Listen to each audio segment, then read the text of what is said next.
Então, para a gente começar essa conversa, eu acho que é importante a gente situar quem está assistindo a gente o que é exatamente a cirurgia enucleadora e o que difere dessa cirurgia tradicional que o Paulo comentou, que é a RTU de próstata. Você pode falar, Lucas, assim, em linhas gerais, o que a diferença entre as duas cirurgias? Sim, é interessante essa pergunta porque confunde muito, já que o acesso ele é semelhante.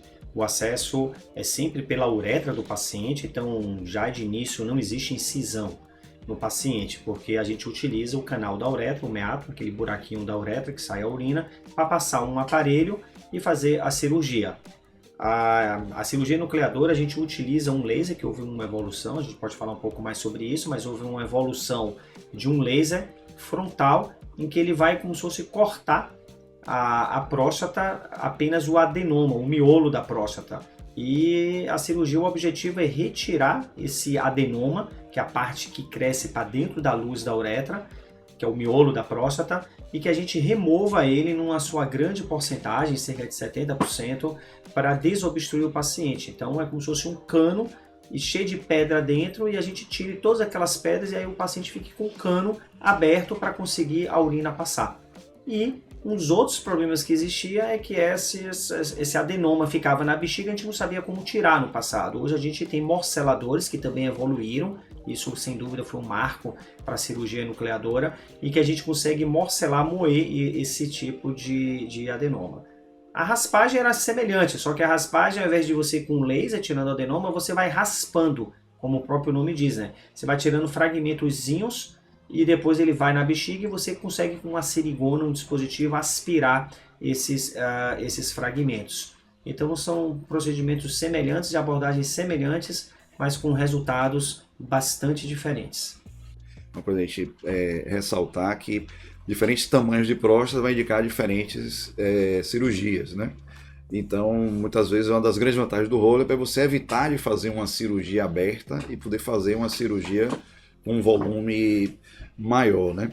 E aí, quando a gente vai fazer esse procedimento, o paciente vai buscar e vai buscar na internet ou vai no próprio consultório de um ou de outro colega, existem formas diferentes de energia e de aparelhos que vão gerando, isso talvez isso até para o urologista que está assistindo entender quais são as diferenças entre assim fazer o bipolep, um rolep, um milep, um tulep, um tulep. Então isso é uma sopa de letras, né? E que a gente fica, às vezes, quem não está muito entrosado, né, com essa técnica, ele termina às vezes se perdendo o que é melhor, tem diferença entre elas, quais são as principais diferenças. Antes de mais nada, eu sempre costumo falar, inclusive nas minhas aulas, que a partir do momento que você tem um laser, esse laser frontal, que é o Romeo laser ou o Thulium laser, não existe nenhum trabalho ali dizendo que um é melhor do que o outro. Todos eles têm uma técnica, são bastante semelhantes e têm um resultado muito semelhante.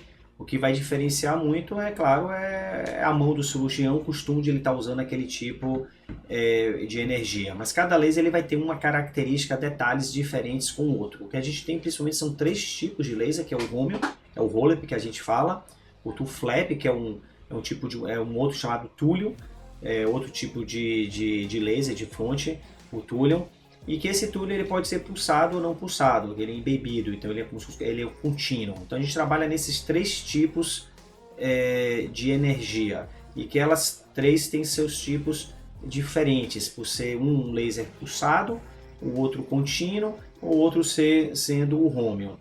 O que vai diferenciar muito são alguns significados que o urologista tem que ter em mente, que é a força que o laser explode e sai, que a gente chama isso de peak power, quando ele explode e aí ele vai ter uma energia mecânica, ele forma uma bolha muito, muito pequenininha que disseca o tecido.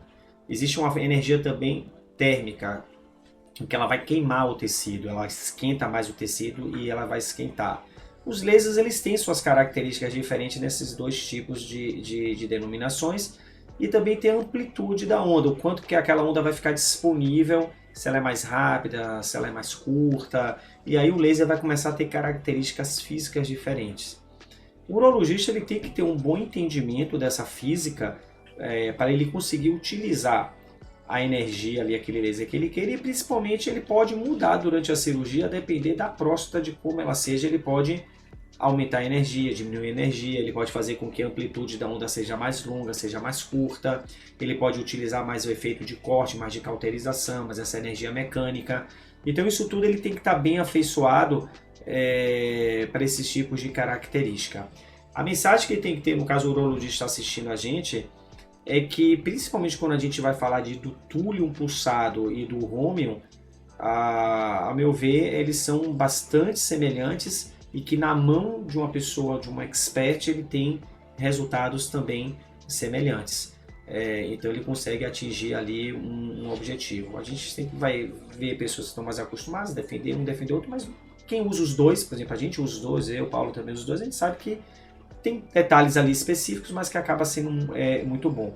A importância, eu acredito que não seja apenas do túlio e do Romium, é o aprendizado da pessoa, é a curva de aprendizado, ele saber usar, ele entender de como ele vai usar aquela ferramenta naquele paciente. Quando a pessoa usa um módulo, não significa que ele sempre vai usar aquele set de energia, aquela forma de energia para todos, 100% dos pacientes. Ele tem que mudar aquilo ali. Aqui essa próstata eu tenho que colocar um pouquinho mais, um pouquinho menos, eu tenho que aumentar mais isso, eu tenho que diminuir mais aquilo. Então isso daí que vai. E tem também o diâmetro dos aparelhos, né? Que é a mesma coisa, a técnica, a energia, só que você pode diminuir. Existe uma tendência muito forte, não diminui a tendência. Já é muito bem instituído isso, de você tentar utilizar hoje aparelhos com diâmetros mais finos, melhores. Porque você vai diminuir o atrito com a uretra, você diminui lesões, riscos de estenose. Você usa um tubo menor, um diâmetro menor, você acaba meio que, obviamente, causando uma lesão melhor. Então a gente sempre tenta utilizar diâmetros menores, já há algum tempo já está também, que houve uma diminuição. Por exemplo, a ressecção a gente usa a RTU 26 frente. A gente começou a usar o roller lá atrás 26, eu comecei a usar com 24. Hoje eu uso 24, 25 ou 22. Tem pessoas que já usam 18 também. Também dá para usar 18, mas depende do tamanho da próstata. Ele é um pouco mais difícil, mas dá para usar, que é o diâmetro menor, que você também consegue ter o mesmo resultado. Perfeito. Então